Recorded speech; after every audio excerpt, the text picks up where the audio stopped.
Nájsť si zamestnanie v mieste svojho blízkeho okolia je častokrát veľmi ťažké. Pracovné miesta sú trvalo obsadené a nové len tak ľahko nevznikajú. Pracovať v zahraničí je pre našinca jedna z možností, ako uživiť seba a svoju rodinu. Personálna agentúra DK Recruitment Services, ktorá je na trhu práce už 8 rokov, zorganizovala v Lučenci intenzívny jazykový kurz pre uchádzačov o zamestnanie v nemecky hovoriacich krajinách. Uchádzači majú veľakrát dobrú kvalifikáciu, vedeli by sa zamestnať, ale handicap pre nich je to, že neovládajú cudzí jazyk. Dnes sme na kurze, ktorý je intenzívny a mal by práve poskytnúť uchádzačom tú znalosť cudzieho jazyka, aby vlastne sa zvýšila tá ich uplatniteľnosť na trhu práce. Tento kurz je výnimočný v tom, že vlastne uchádzači ho majú plne hradený. Jedinečný je možno aj v tom, že tou výučbou na tomto kurze sa to nekončí, ale máme dohodu so zamestnávateľom, že vlastne po príchode do zahraničia na to pracovné miesto im bude pridelený kolega, Nemec, ktorý naďalej ich bude vlastne viesť k tomu, aby sa vzdelávali ďalej v tom nemeckom jazyku. Čiže dostanú niečo, dostanú jazyk, ktorý budú môcť uplatňovať vlastne aj v iných zamestnaniach a už naozaj to budú mať na celý život. Tento kurz organizujeme v spolupráci s jazykovou školou Inlingva, v spolupráci s úradmi práce po celom Slovensku a v spolupráci s holandsko-nemeckým zamestnávateľom spoločnosťou Techline. Zástupcovia tejto spoločnosti sú tu vlastne aj dnes, preto sa to podujatie aj koná, aby vlastne uchádzači na kurze už teraz spoznali svojho budúceho zamestnávateľa. Intenzívna forma výučby cudzieho jazyka je veľmi efektívna, pretože študenti sú s jazykom v každodennom kontakte.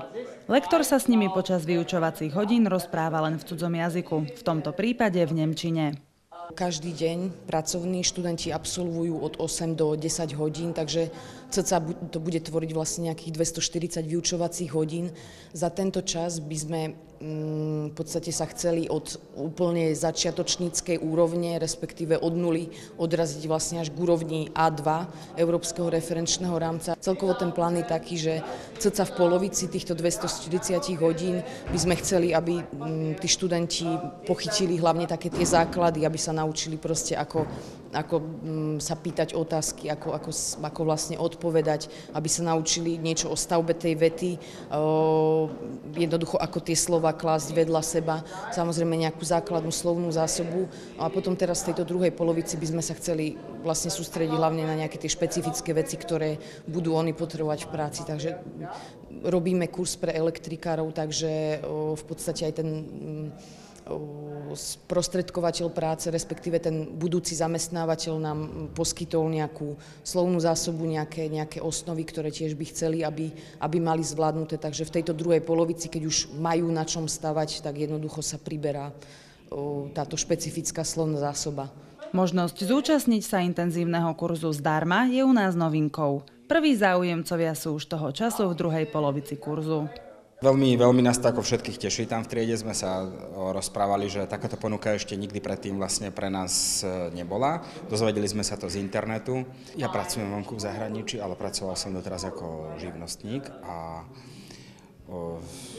ostal som na úrade práce, lebo jednoducho práce pre živnostníkov je stále menej a menej.